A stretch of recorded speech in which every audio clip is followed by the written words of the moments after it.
Assalamualaikum warahmatullahi wabarakatuh. Kenapa kita senantiasa diingatkan? Karena hati kita ini berbolak-balik. Namanya qalb. Qalb artinya qallaba yuqallibu, taqallaba yataqallabu, berbolak-balik. Makanya kita selalu meminta, ya muqallibal qulub, engkau yang membolak-balikkan hati, sabbit qulubana, kokohkan hati kami, ala dinika, dalam agamamu, wa ala ta'atika, dalam ketaatan kepadamu.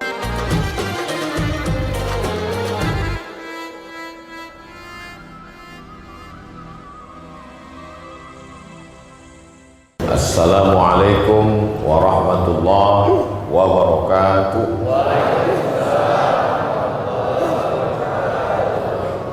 Alhamdulillahi wa kafa, wassalatu wassalamu ala al-habibil mujtaba wa ala alihi wa ashabihi ahli sidqi wal wafa. Subhanaka la ilma lana illa ma 'allamtana innaka antal alimul hakim. Rabbi shrah li sadri wa yassir li amri wa hlul 'uqdatam min lisani yafqahu qawli. Bapak-bapak, ibu-ibu, hadirin hadirat, alim ulama, cerdik pandai, tokoh masyarakat, tak dapat saya sebut satu persatu, insyaallah semuanya dimuliakan Allah Subhanahu wa taala. Man shallat subha fi jama'atin, siapa yang salat subuh berjamaah, kana fi zimmatillah, maka dia dalam tanggungan Allah Subhanahu wa taala. Man shallat subha fi jama'atin, siapa yang salat subuh berjamaah, faka'annama shallal laila kullah, dapat pahala seperti salat sepanjang malam.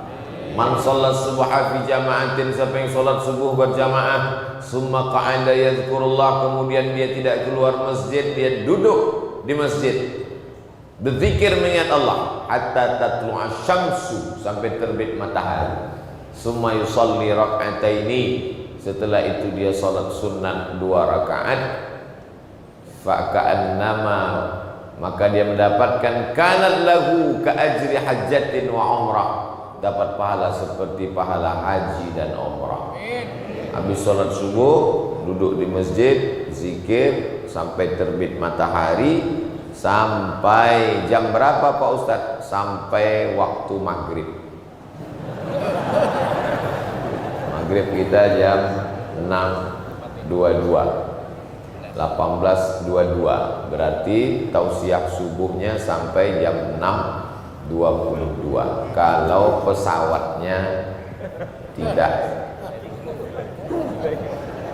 terlambat pesawat. Jadi kode etik pengajian subuh itu tengok maghribnya jam berapa, sampai jam 6.22. Kenapa mesti melewat itu? Karena kalau sampai kita sholat sunat pada waktu terbit matahari tepat, berarti kita sudah terjebak dalam waktu 2 tanduk setan, qarnai syaitan, 2 tanduk setan. Sebelum matahari tenggelam, matahari terbit, tergelincir matahari. 3 waktu yang terlarang. Karena 3 waktu itu dipakai untuk menyembah Lata, Uzza, Manat, Hubal, Jibti, Taghut, Naham, nama Tuhan-Tuhan itu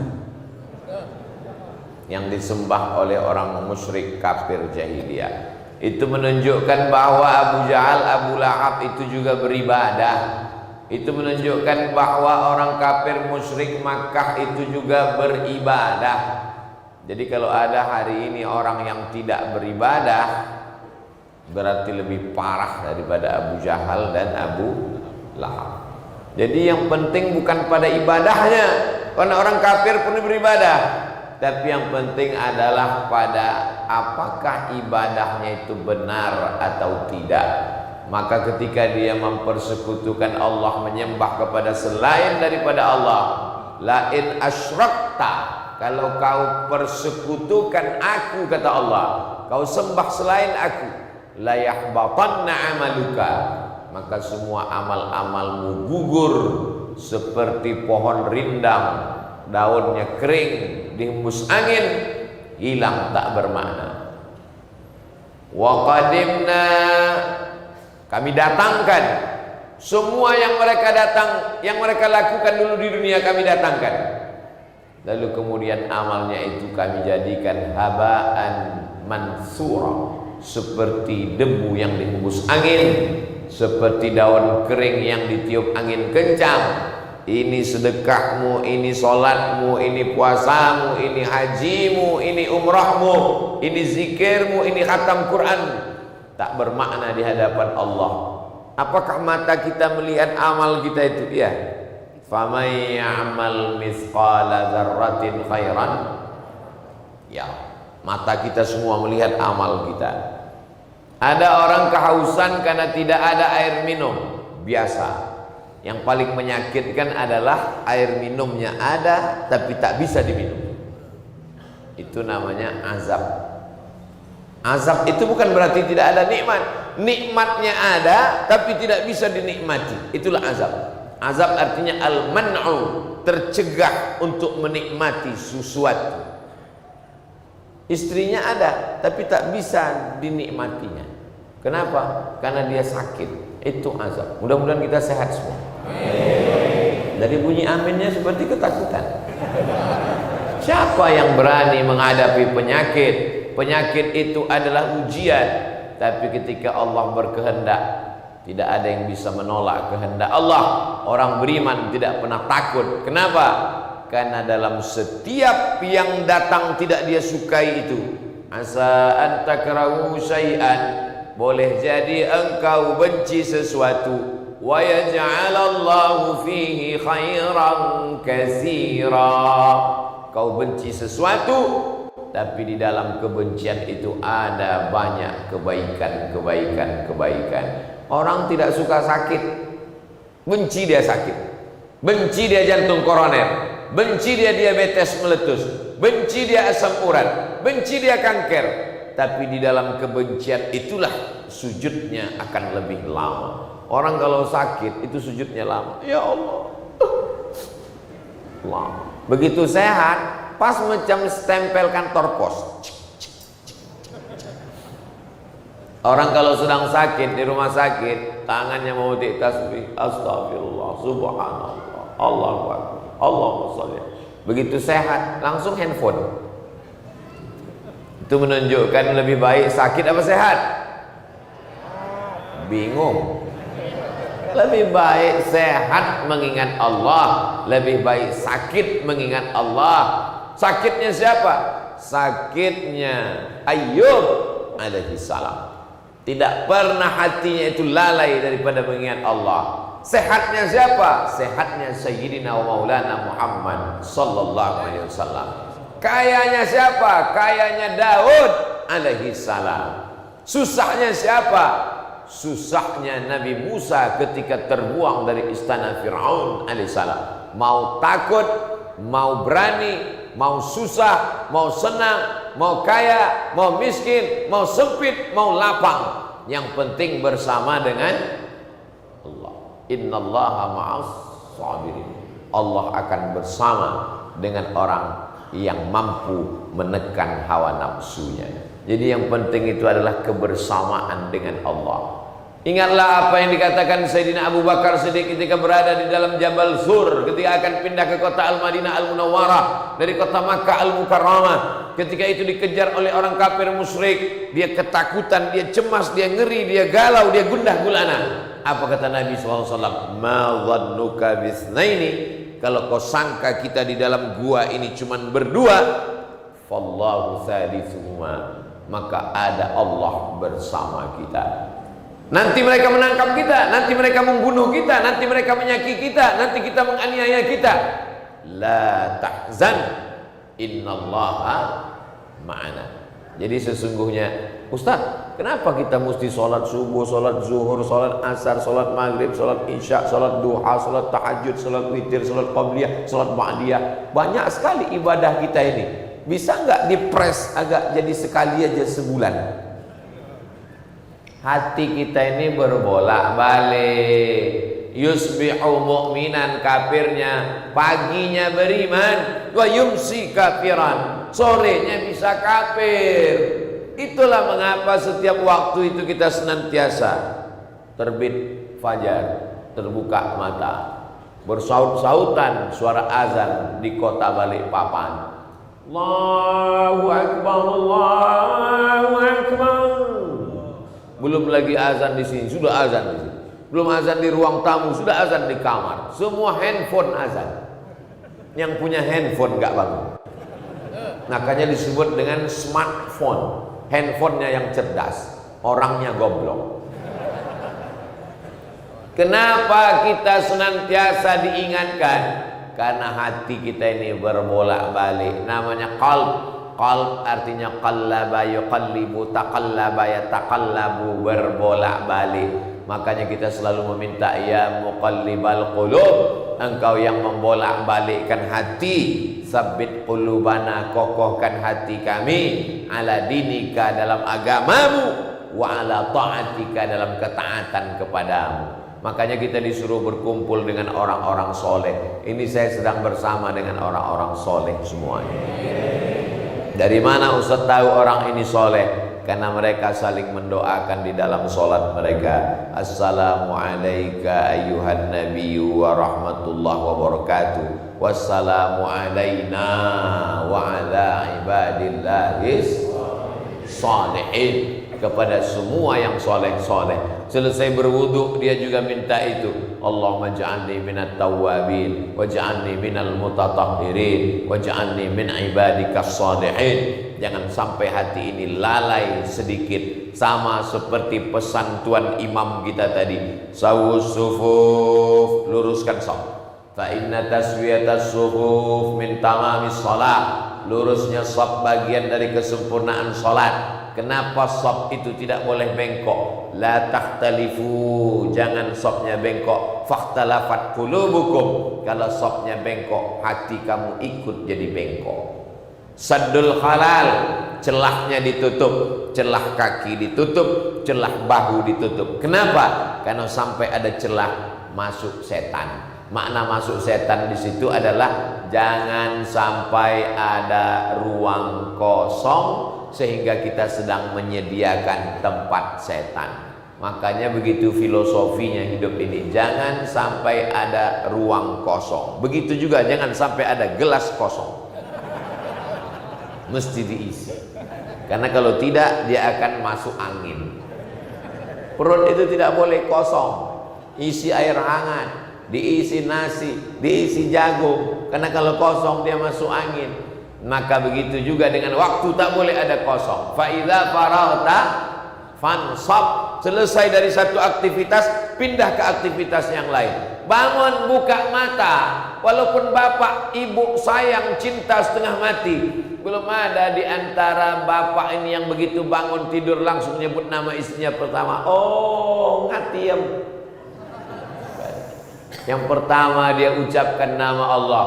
Alhamdulillahilladzi ahyana ba'dama amatana wa ilaihi nusyur. Begitu dia bangkit dari tempat tidurnya, dia masuk ke toilet. Dia tidak ingin hatinya kosong. Dia masukkan kaki kiri. Allahumma inni a'udzubika minal khubuthi wal khaba'is. Selesai itu dia keluar dari kamar mandi yang ada WC-nya, yang ada tempat nya, yang ada toiletnya di dalam. Apa kata dia? Ghufranaka, ampunkan aku ya Allah. Kenapa keluar dari WC minta ampun sama Allah? Karena ketika berada di WC tadi mulutnya tidak berzikir mengingat Allah. Karena dalam WC tak boleh menyebut nama Allah. Terdengar suara azan dari luar masjid. Hayya 'alas shalah. Dia dalam WC, dia sambut la haula wala quwata illa billah. Tak boleh. Dalam hati saja. Maka lidahnya lalai. Keluar dari dalam WC dia ngaku lalai. Ghufranaka, ampunkan aku ya Allah. Sebelum pergi ke masjid rapikan dulu rambutnya.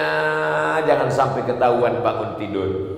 Jangan sampai kita di masjid orang senyum kita senyum, orang ketawa kita ketawa, rupanya yang diketawakan orang kita. Gara-gara taik mata sebesar biji bakso. Dirapikan dulu bersih semuanya sudah. Saat melihat wajah di cermin jangan sampai hati lalai dan lupa. Allahumma kama hassanta khalqi fahassin khuluqi. Sebagaimana kau perbaiki bentuk fisik zahirku, perbaiki juga hatiku, jangan sampai lalai lupa kepada Engkau ya Allah. Keluar dari rumah, bismillah tawakkaltu 'ala Allah, la haula wala quwata illa billah. Dari rumah sampai ke Masjid Al-Munawwarah, mulutnya pun tak kosong umat kami. Naik motor, saya lihat tuh di lampu merah, bapak-bapak berhenti lampu merah, salut saya, masya Allah, mulutnya komat kami. Rupanya ada handphone di balik helm. Kita sangka dia sedang bertasbih, tapi husnuzon lah. Insya Allah walaupun sedang ngobrol hatinya tak lalai. Insya Allah. Ustaz Somad, kata Habib yang paling bagus salawat, kata Kiai yang paling bagus istighfar. Kata Ustadz yang paling bagus adalah memperbanyak subhanallah wa bihamdi subhanallahil azim. Kata Ustadz satu lagi yang ceramah, Tuan Guru mengatakan yang paling bagus adalah Abdul Zikri fa'lam annahu la ilaha illallah. Terus mana yang kamu amalkan? Itulah sampai sekarang belum ada satu pun lagi. Ini namanya orang terlalu sibuk ngaji sampai tidak beramal. Istighfar bagus. Man lazimal istighfar, siapa yang memperbanyak istighfar, ja'alallahu lahu min kulli dhiqin makhraja, kesempitan hatinya dilapangkan Allah. Wa min kulli hammin faraja, kesusahan hatinya diberikan kebahagiaan. Wa razaqahu min haitsu la yahtasib, diberi rezeki dari jalan yang tak disangka-sangka. Memperbanyak istighfar. Astaghfirullahaladzim, astaghfirullahaladzim, astaghfirullahaladzim, astaghfirullahaladzim. Katanya yang panjang Pak Ustaz, astaghfirullahaladzim alladzi la ilaha illa huwal hayyul qayyum wa atubu ilaih. Katanya yang lebih panjang Pak Ustaz, Allahumma anta rabbi la ilaha illa anta khalaqtani wa ana 'abduka wa ana 'ala 'ahdika wa wa'dika mastata'tu a'udzu bika min syarri ma sana'tu abu laka bi ni'matika 'alayya wa abu bi dhanbi faghfir li fa innahu la yaghfiru dzunuba illa anta. Saya nggak hafal, malu Pak Ustaz, gerak-gerakkan aja mulut, tak usah keluarkan suara. Astaghfirullah Rabbal baraya, astaghfirullah minal khataya, Rabbi zidni ilman nafi'a wa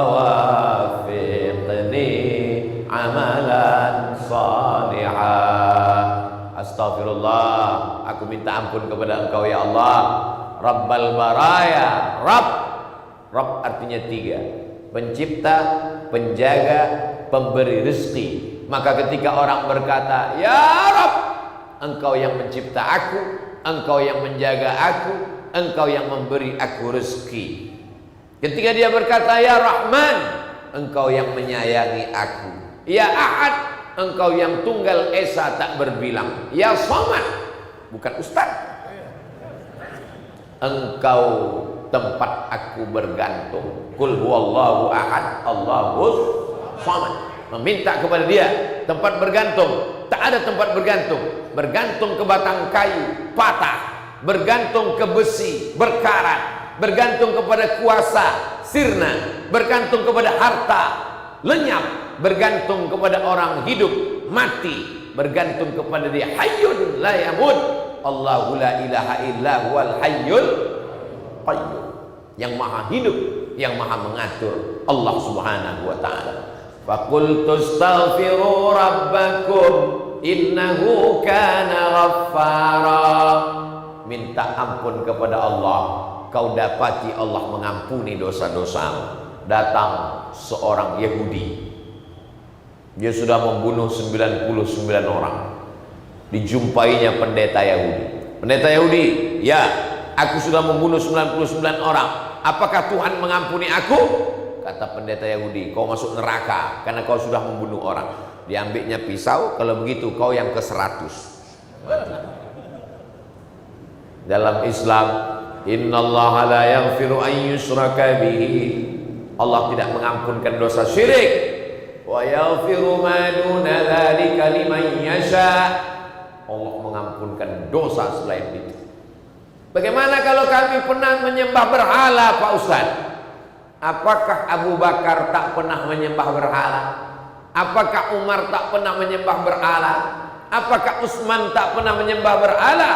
Tapi ketika mereka masuk Islam dan bertaubat, illa man taba, orang yang bertaubat, wa amana, beriman dengan baik, wa amila amalan salihah, mereka beramal saleh, ulaika yubaddilullahu sayyiatihim hasanat, semua dosa-dosa mereka dulu bukan sekedar diampunkan Allah, bukan sekedar dihilangkan Allah, diganti Allah dengan kebaikan. Pak Ustaz katanya kalau kita taubat itu dosa kita hilang. Dosa bukan cuma hilang, diganti Allah. Ayatnya jelas, yubaddilullahu sayyiatihim hasanat. Zinamu, minum khamarmu, mabukmu, syirikmu diganti Allah. Jadi apa makna orang yang syirik itu tidak diampunkan Allah? Orang yang syirik tidak sempat bertaubat, mati di neraka jahanam, tak keluar-keluar. Beda sama orang yang buat dosa selain syirik, nggak sempat taubat, mati. Dia cuman transit sebentar aja, ya obok-obok sedikit dalam neraka, habis itu baru dia keluar. Neraka itu berapa derajat Celcius, Pak Ustaz? Diletakkan batu kerikilnya sebesar ujung kelingking di tapak kaki, mendidih otakmu di kepala. Nah, hitunglah berapa derajat Celcius itu.